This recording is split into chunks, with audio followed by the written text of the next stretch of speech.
Gracias, señor presidente. Muy buenos días con todos y todas. Un saludo cordial también al país.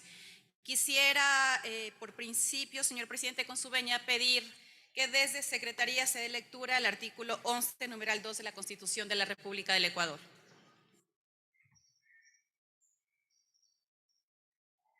Señor presidente, hice un pedido. Señor presidente, ¿hablo con usted?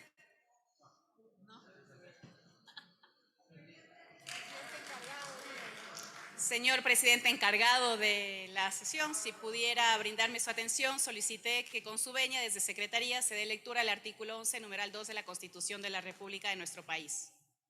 Autorizado, Secretaría, proceda. Con su autorización, señor presidente, artículo 11, numeral 9. Artículo 11, numeral 2, por favor. 2. Ya.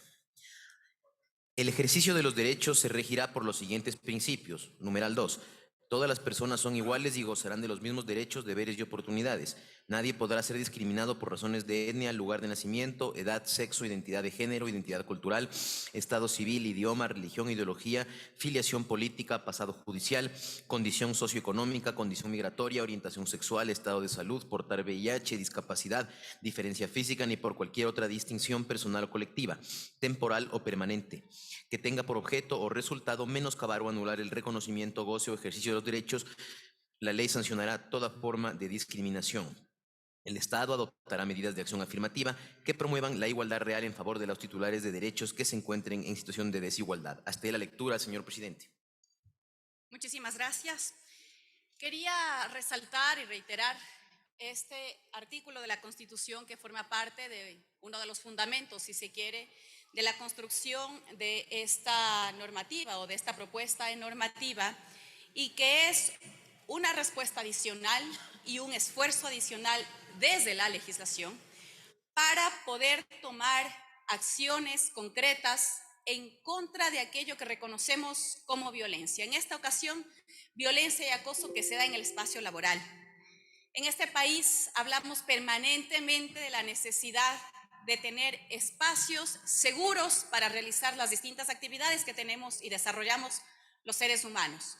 Y uno de esos espacios seguros y libres de violencia debe ser el espacio laboral. Cualquiera de nosotros pasamos gran cantidad de tiempo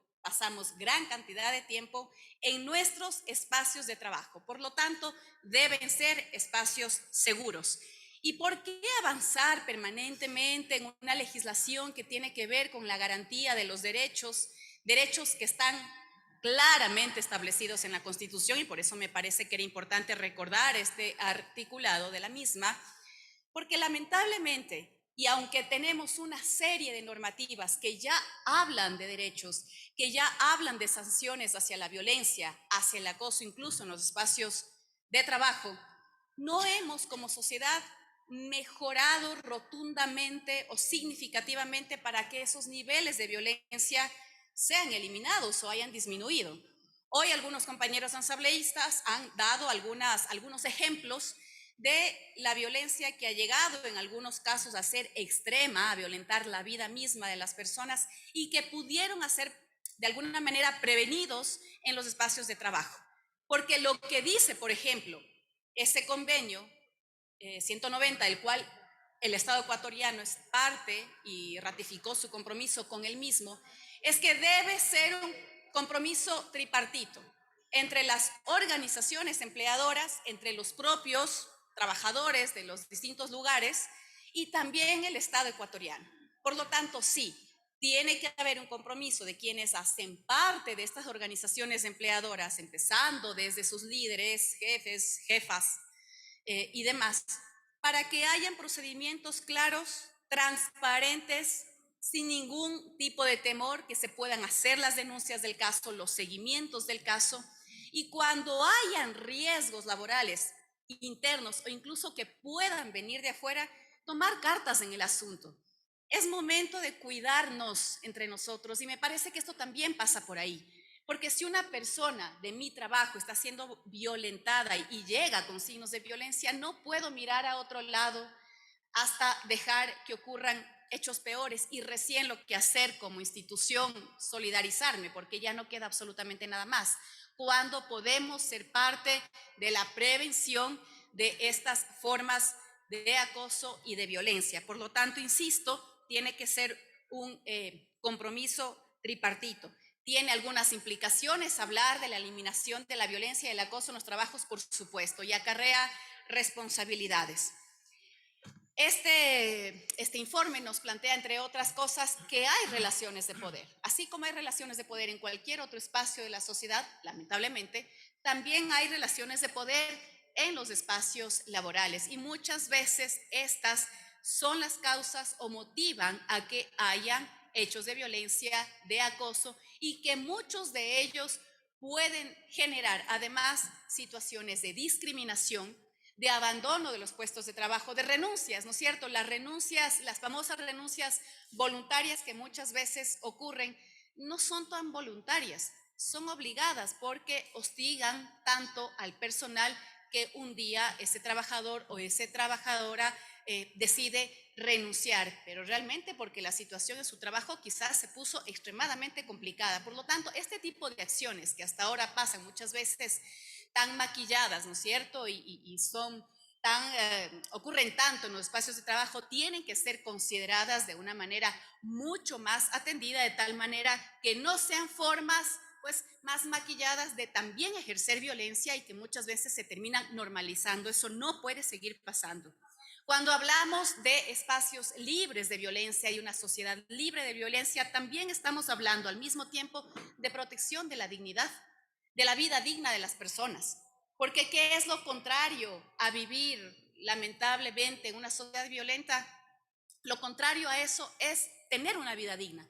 Por lo tanto, cuando hablamos de dignidad de las personas, tenemos que hablar automáticamente, necesariamente, de liberar los distintos espacios de desarrollo de las personas de cualquier forma de violencia. E insisto, este es un esfuerzo adicional desde la legislación que no va a llegar a cumplir sus objetivos si no hay el compromiso y el accionar férreo y decisivo desde las instituciones, las empresas, los lugares de trabajo, pero también la política de Estado, que tiene que estar encaminada a atender de manera prioritaria los casos de violencia, pero a trabajar muchísimo también en la parte de prevención. Si la impunidad en estos casos, como en muchos otros lamentablemente que se ven en el país, continúa, ese es el peor mensaje que se le puede dar a esas relaciones de poder que ejercen violencia y que no encuentran nunca un alto, un castigo o una sanción.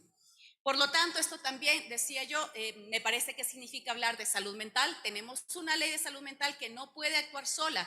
Mucho mejor si hay otras leyes que acompañan a esa salud mental de las personas, porque no vamos a negar que cuando hay hechos de violencia y acoso permanente, hostigamiento permanente en los espacios de trabajo, emocionalmente las personas no podríamos estar sanas ni saludables y vamos a cargar, ¿no?, con una preocupación y un estrés y una presión adicional que lamentablemente tiene directas incidencias en la salud y en la salud mental de las personas. Por lo tanto, me parece que ahí no podemos perder de vista que aparte de que puede provocar, según nos dice esta ley, estas situaciones pueden provocar el abandono del cargo, las renuncias que no son tan voluntarias, sino que son más bien provocadas, la discriminación. Hemos escuchado que incluso hay atentados en contra de la vida de las personas cuando producto de la violencia y el hostigamiento ya se vuelve una situación insostenible y tenemos que Tiene un minuto, lamentablemente, asambleísta. gracias, lamentar incluso que este tipo de cosas pasen. Por lo tanto, qué bueno